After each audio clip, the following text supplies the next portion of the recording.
Chapter 20, The Epitome of Bravery. Requests for interviews with Larry and Sarah Maynard only increased on Monday, November 15th, 2010. Not only were radio outlets and newspaper journalists trying to talk to them, but representatives from Good Morning America, Oprah, and Maury, and many more national television programs were also calling. Even networks from overseas were interested in the story. Larry said, "I didn't want to talk to any of them. We had just gotten Sarah back, and our main concerns were about what happened to Tina, Cody, and Stephanie. I just wanted the world to go away and leave me alone, but the phone kept ringing and the media was camped out all around us." Sheriff David Barber gave his afternoon press conference on November 15th, following FBI Special Agent Harry Thrombitis' suggestions, and revealed a few more facts about the ongoing investigation. Barber said, "We're here to give you an update on the investigation. The positive aspect of the investigation occurred yesterday morning at approximately 8 a.m. with the rescue of 13-year-old Sarah Maynard. Sarah is with family members now. She was examined at a local hospital and treated at a local hospital. She has been reunited with family members and is doing well. As a result of the investigation and as a result of Sarah's rescue and the arrest of Matthew Hoffman, our investigation has taken a little turn in a different direction. It kind of has a two-pronged approach now. Obviously, with her rescue, we still want to remain optimistic that Tina, Stephanie, and Cody are alive and being held against their will at some location. That makes it important for the public to think back to what they were doing last Wednesday or Thursday. Did they see something unusual? Something before all of this became an event? Did they see someone unusual in the area? A car parked somewhere or something like that? If so, I would like them to please call the sheriff's office. We do have a tip line in place. We need that kind of information, whether it's vehicles or something that just didn't seem quite right." The other approach to the investigation is, unfortunately, when you have a situation like this, when you've had 4 missing people for almost a week and there's been no contact with them with the exception of Sarah, we have to approach this investigation that Tina, Stephanie, and Cody are dead, that they have been killed. That makes it crucial that if a person sees something out of the ordinary, don't touch it. Don't assume it belongs there. It could be clothing, a bag, something like that. It could contain evidence with which we need to further the investigation. We are continuing with search efforts, and I think a lot of you, the media, have seen that this morning. That's where we are today. I will take questions now. I will remind you, though, this is an active investigation. There is a lot of sensitive information that could impede a successful prosecution, so there are some questions I will not be able to answer. The first questions asked were about recent police searches in Foundation Park and whether there had been anything specific in the park that led them there. Barber said no and explained, "Most of you know that Matthew Hoffman lives at Columbus Road. Right across the street is a lane that leads into that park. Foundation Park has ponds, and it's a former gravel pit. That's why we're searching." In fact, down in Foundation Park, the Ohio Department of Natural Resources had conducted a search of the water areas via a boat equipped with sonar. They located 2 objects in the water and called in a dive team from the Fredericktown Fire Department. The objects were discovered to be 2 vehicles submerged in the water. This caused a lot of excitement, but ultimately neither turned out to have any connection to the case. One was an older model Mercury Grand Marquis full of dirt and sediment that had clearly been in the water for quite a while. The other was a Ford Expedition that investigators learned had been stolen in 2006. When asked whether Matthew Hoffman had been cooperative in the investigation, Barber was guarded. I won't comment on what he has or has not been doing, he said, adding only, the investigators are talking with him, and I think most people, when they're arrested, they're not too likely to want to talk about it. That's all I want to say. Questions turned to the 3 people still missing. Have you found out if there was a connection between Mr. Hoffman and these 4 people? A journalist inquired. Barber answered, other than that he has a relative who lives within walking distance, not at this time. You said Sarah had been in his possession, whatever you want to call it, of Mr. Hoffman dating back to Wednesday. What is the last time Sarah saw these other 3 individuals? Barbara responded that Sarah had last seen her mother and brother on Wednesday, and he wasn't sure about Stephanie, though it had possibly been on the Tuesday. One reporter asked, you said that you're hopeful that the 3 missing people are alive, but there is a possibility that they're dead. Which way are you leaning on that? Barber answered, I have to be realistic. It's been all this time, and evidence that's been gathered and evidence discovered yesterday, with the families, we're making sure that they're aware of the ultimate possibility in this. When did you start to believe that Tina, Stephanie, and Cody might be dead? A journalist asked.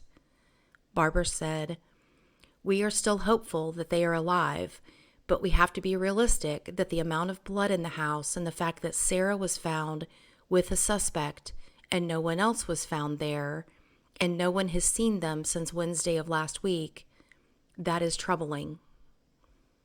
This was followed by, were all 4 people alive when they left the house? Barber said he didn't know the answer to that. With these lives in the balance, how far can you push Matthew Hoffman for answers? Barber was asked. Everything within the law, he replied.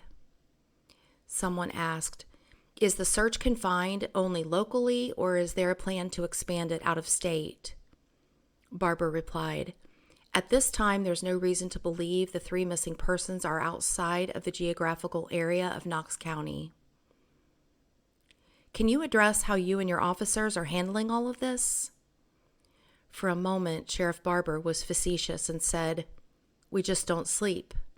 Then he added, but in all seriousness, because of the partnership we have with the FBI, with the Attorney General's office, BCI&I, Franklin County Sheriff's Office, Delaware County Sheriff's Office, and other agencies, we work around the clock, rotating people in and rotating people out.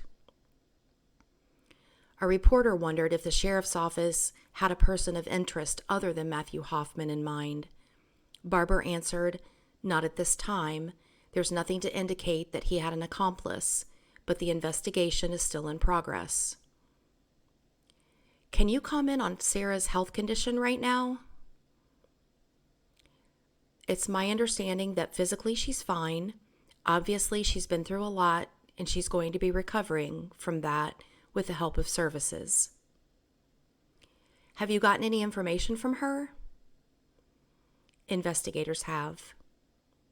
Have her statements been helpful? Absolutely. Have the suspect's parents who live near the home, have they been cooperative? They have been cooperative. Another reporter asked if Barber could go into more detail about Sarah. Barber stated, she is a brave little girl, very brave. I have not met her in person yet. My investigators have talked to her, and I'm looking forward to the day that I get to meet Sarah Maynard, because not only is she assisting with the investigation, but under the circumstances, a 13-year-old girl being held captive for days by a stranger, I would call that the epitome of bravery. A reporter asked how long Sarah had been bound and gagged during her captivity. Barber said, I'm not going to be specific, but I think she told us she had not been bound and gagged the whole time. Did he hurt her or assault her in any way? Barber responded, I can't comment on that. A reporter asked what Sheriff Barber thought of all the citizen volunteers out searching. He said, "I think it's outstanding, but they need to be mindful that they're not used to doing these sorts of things. They need to be organized so that they are not contaminating evidence by just tromping around. If they see something out of the ordinary, they need to step back and let an officer know about it." One reporter brought up the fact that some of Hoffman's neighbors said that he had been acting strangely in the days before all of this happened. Barber replied, "These folks will be interviewed by law enforcement, and no matter how insignificant it may sound, anything like that people remember, they should call the sheriff's office. It's going to be followed up by law enforcement." Is Greg Borders, the ex-boyfriend, a person of interest? Sheriff Barber gave an emphatic no. The sheriff's news conference provided Larry Maynard no new answers.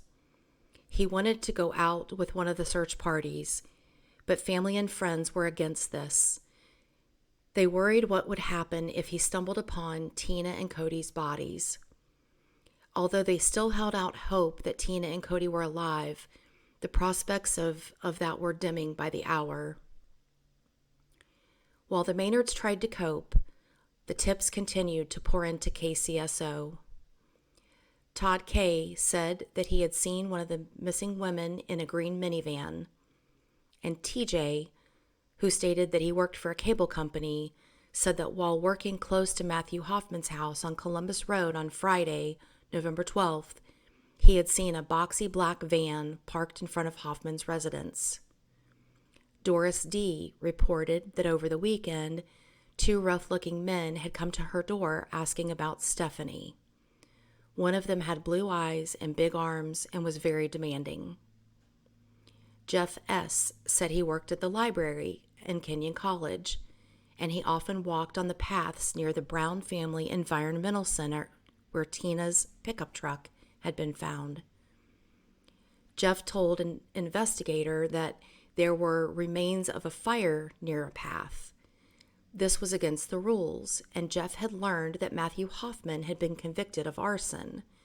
Jeff related, "Hoffman may have camped out on the path by the river."